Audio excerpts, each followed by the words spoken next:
Hello, everybody.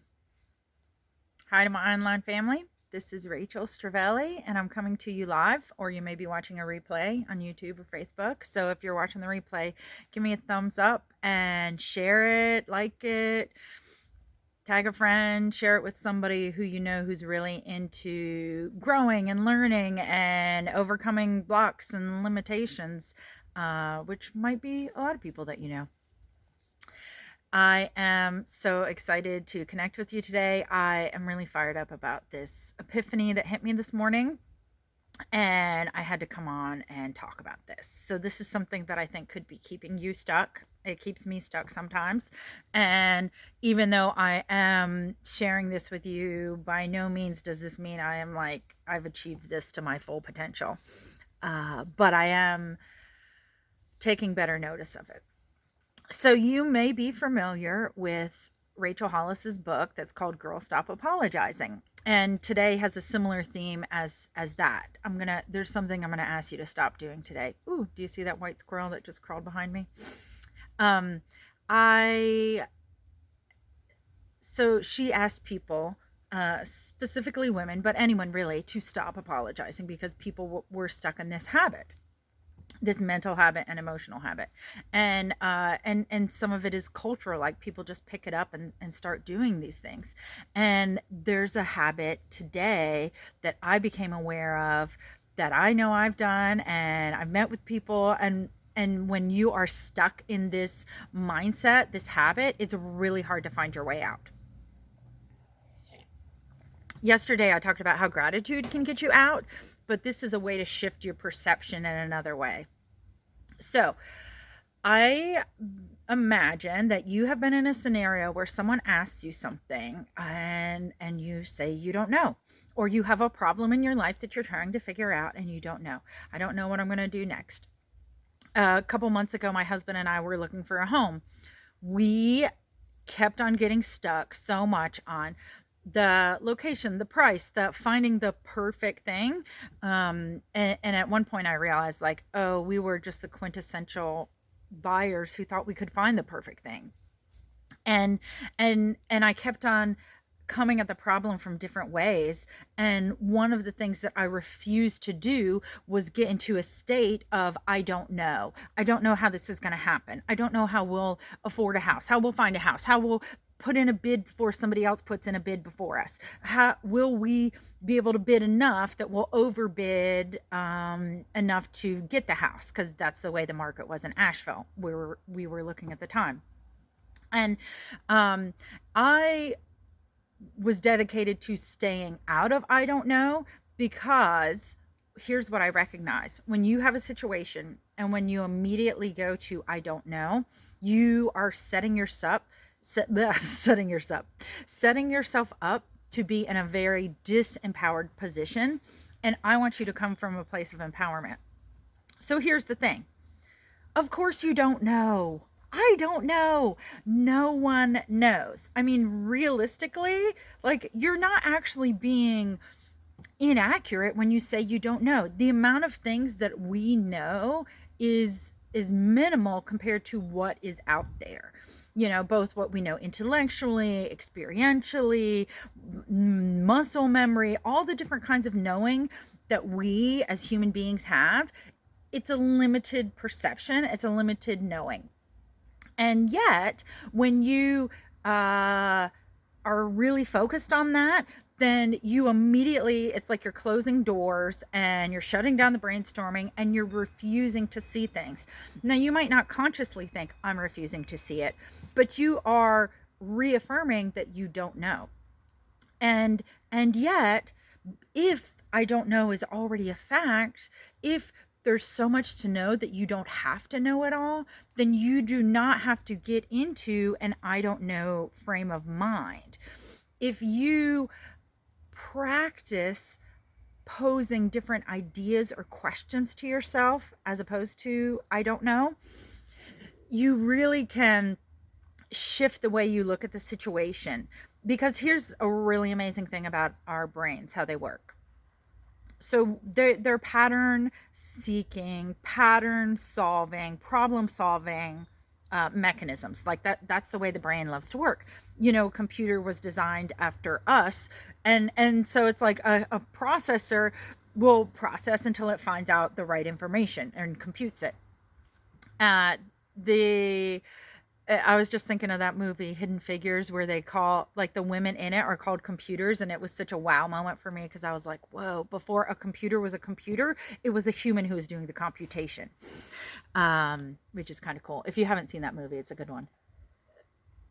So back to our potential and the way we see things in our brains. So when we say I don't know, we're switching off, we're kind of narrowing our focus. When we have an open, receptive mind, in education, we talked about it as open loops. When you keep things open and you're looking for possibilities, you see those possibilities. If you've already told yourself you don't know, you're not open to possibilities.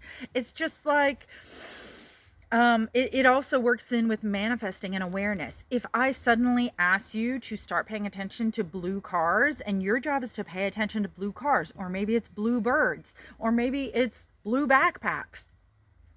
And if you every morning are like, I gotta look for those bluebirds, I gotta look for those blue cars, I gotta look for those blue backpacks, everywhere you go, it's like pop, pop, pop, pop, pop. You suddenly start seeing them everywhere. Well, they were always there. You just weren't tuning into them. You just weren't noticing them. And when we keep our minds, our perceptions out of a I don't know, then we have more receptivity to be finding and seeing the different ways that the things that we see could fit into our solution. So when we were house hunting, my husband and I would sit down, like some of the time when we couldn't figure it out, I'd sit down and I'd make a list, and on the list was, okay, what are our non-negotiables? And then of those, I was like, okay, but which really, like if we had 5 non-negotiables, what are really the non-negotiables? And I would look at it that way. And then we started expanding and thinking, okay, well, what are the other possibilities? Ultimately, our solution was we left the whole region. We left the state. And that only happened because we were open to seeing a new solution. And it also worked out with our scenarios. But until I opened my mind to see that as a potential, it wasn't even a potential. And we spent months trying to solve this problem of wanting to have a bigger space for our family to expand into. And yet when we decided and came to the realization, like, oh, we needed to move to a different state, we needed to move to Greenville, South Carolina, we found a home within, I don't even think it was 6 weeks. It just happened so quickly. And sometimes your problem or your struggle or situation can happen quickly. I'm not saying it's always going to happen overnight. But hey, Christina, by removing yourself from the I don't know and being in a place of, well, what would it look like if? Or sometimes you need another phrase or idea to insert into it. I know in my life, I can't always just stop saying the thing that I was saying that's the negative belief or limiting statement or whatever. I usually have to have something new to replace it with. So for me, instead of I don't know, it might be, well, I haven't figured it out yet, or I'm looking for answers, or, well, I need to talk to some people. I need to see what's out there. If someone's asking you in a moment something and they're really like, I need you to answer this, then instead of saying I don't know, you could say something like, if I did know the answer, this is one option, or this is one of my guesses. Or a crazy way to solve this problem would be XYZ. I mean, when we were doing our house hunting, I even proposed to my husband that we buy a tiny house and put it in our driveway and not even move. I was like, it doesn't matter if our house is too small. Let's just add a little tiny house in the driveway. And then we have the other bedroom and the bathroom, and problem solved. And he did not want that solution, as you can see from the fact that we moved. But it was an option. And some people might be like, yeah, that's perfect. Then when we're done with it, we sell the tiny home, or maybe one day we all move into the tiny home. And so that was one angle that I came up with. If I'm stuck in a I don't know, then that's not going to happen. And here's the other cool thing. if we are dedicated to and committed to a solution, to a, eventual outcome, and we are staying in this I don't know place, it's a barrier between us and the thing. And I'm speaking from personal experience here. There's a thing I'm working on right now that for a little bit of time I was really stuck in I don't know. And when I started realizing it, I got a little annoyed with myself, but then I got over it, because I don't want to stay annoyed at myself. I forgive myself for it, but I recognized that I was there, and that was keeping me from moving forward and taking action.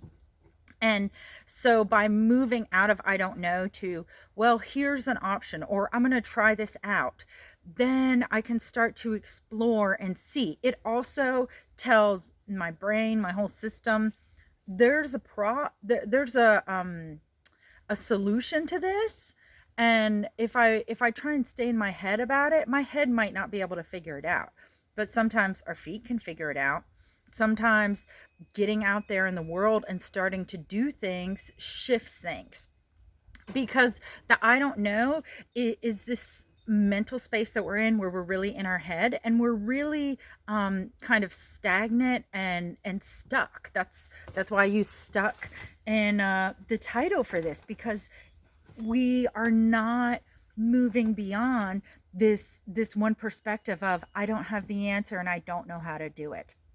Well, as I said before, like, there's a lot of things we don't know, but none of us are the only people on earth. We're not even the only organisms on earth. So, okay, I don't know how to do it, but my brother might, my husband might, my neighbor might, somebody at the community center might, somebody at the gym might, my daughter's teacher might. Like, when there are parenting issues, I fully am invested in It Takes a Village to Raise a Child. And it doesn't just mean hands-on. I mean, when there's something we're going through, I will ask every single person, and remember that when they're telling me, even if the first thing they tell me or the second thing is something I've already heard, I want to be open to it.